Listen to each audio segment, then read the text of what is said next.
Alright guys, so this is going to be a quick overview and first impressions of the Agilite K0. Quick disclaimer, one of the things you have to do whenever you review products on YouTube is disclose what your relationship is with the company, if any. And my relationship in receiving this is none really. So I am a part of Agilite's T&E program, and I think some guys blow that up to be a bigger deal than it actually is. All that really is you give them your email, they send you surveys, answer a few questions about what you like or don't like about, say, danglers or battle belts that you've used in the past and what you would improve on them, and then they send you an automatic response when you submit and say, thanks for your feedback. So that's all there is. I have never met or talked to anyone from Agilite, and I paid for all of this with my own money. None of it was given to me. So I want to give a quick overview if you're considering the Agilite suite like I was. I've done a lot of review prior to purchasing this plate carrier.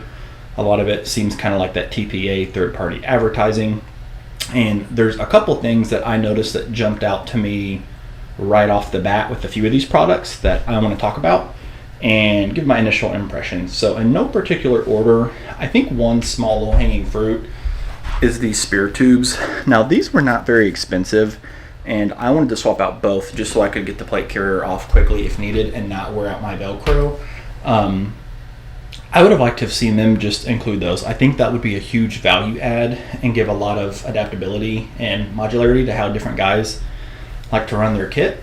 And so those are like 18 bucks a pop. And I'm sure to manufacture them probably costs like less than $1 or $2 if I had to guess. And I would have liked to have seen those thrown in, but that's kind of nitpicky. Moving around to the cummerbund, the only other plate carrier I've had is the Agilite K0. Sorry, not K0, K19. And I loved that one. I am torn. I'm not sure which cummerbund I like more.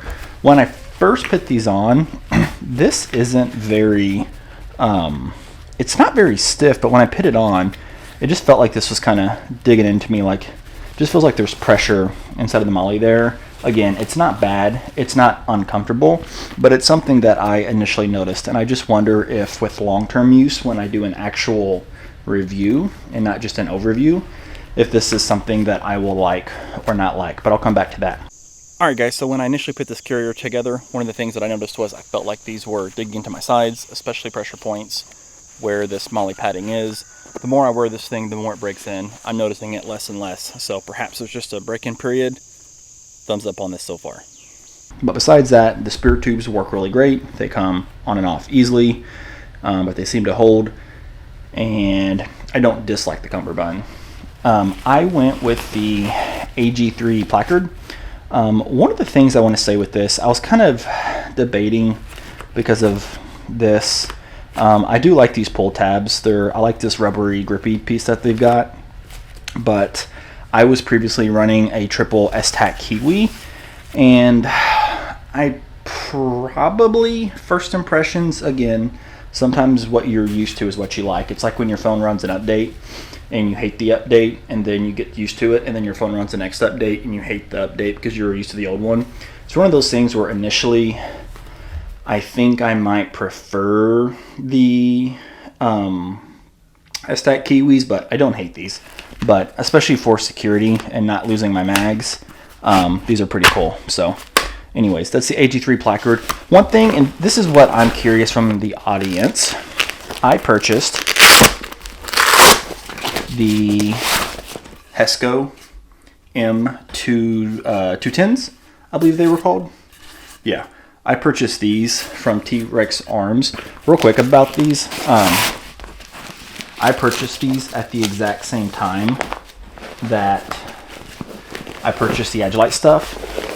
And I purchased these on a Monday after typical business hours, and T-Rex Arm had those plates on my doorstep in 36 hours before I even got the notification from Agilite that the order was processed. And you might be saying, well, Agilite's an Israeli manufacturer. They're probably busy right now. Well, the notification says these shipped from Traverse City, Michigan. So if that's important to you, you know, these showed up. So that was the Monday night. These showed up on a Friday afternoon. So that's still not bad. I mean, this was on my doorstep in 4 business days, 3.5. So that's not bad. But T-Rex got that out scary fast. This tourniquet holder, I didn't realize this when I bought it, but it's like double layered. And this is the one where it's like, I don't know. What I read on Agilite's website is this extra layer is to prevent like unneeded abrasion or whatnot. And I don't know why, but this is a product that I'm completely indifferent on. I wouldn't recommend nor deter someone from getting it if they wanted it. I don't know. I mean, a tourniquet holder is a tourniquet holder is a tourniquet holder. You know what I mean? So no strong feelings there. But one of the things I wanted to say about this placard, and the reason why I brought up those Hesco plates, they're way more curved than my last plates that I had, my Spartan plates. Both were multi-curve cut, but these just seem to be way more curved. And I feel like the bottom of this placard just doesn't really stick as good or as tight as what I'm used to. And I'm just wondering if it's because these plates are so dang curved. But going to the 6-pack dangler, this is where my first, I would say, like negative critique, something I do have a strong opinion on, and I'll roll in some B-roll. But when you open up this and it's hanging, you may have seen it there, this top piece just kind of collapses and the zippers don't close. So I am kind of shocked, being part of the T&E program and as much feedback and product testing as it appears Agilite does, that they missed that. To me, I just think if you would have put some kind of stiffener and made this lid more rigid, you know, don't make it completely hard where you can't get into the dangler and see your stuff. But yeah, I think if they just would have reinforced this lip around the top zipper and or put some kind of spine in the back and made that more robust to help it close, I think that would have been huge for this. And that's like the first critique I have. Now, is this a deal breaker where I wouldn't buy the 6-pack dangler again? No. But it's something that was so obvious the first time I unzipped the zippers that I was shocked that they missed it. And that leads me to the second big thing. Alright guys, one thing to call out with the micro map. The question always is, how is it compared to the competition? To me, I see this as a competitor to the Haley Strategic Flat Pack. If hydration is your #1 priority, I would go with this one because of the system with the sappy hydration pack that's made for it. If your priority is to be able to open up your flat pack and have organization, as you can see, that's as far as these zippers go.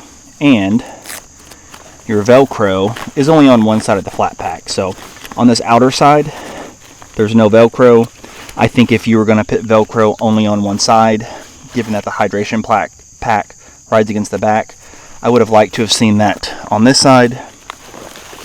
As you can see here, I've got a couple mags in there, but if I have a full bladder, I'll have to move them just to get my spare mags out. So that is one flaw. I wish there was Velcro on both sides, but if there was only going to be Velcro on one side, I wish it was the side that wasn't sitting underneath what would likely be a full water bladder.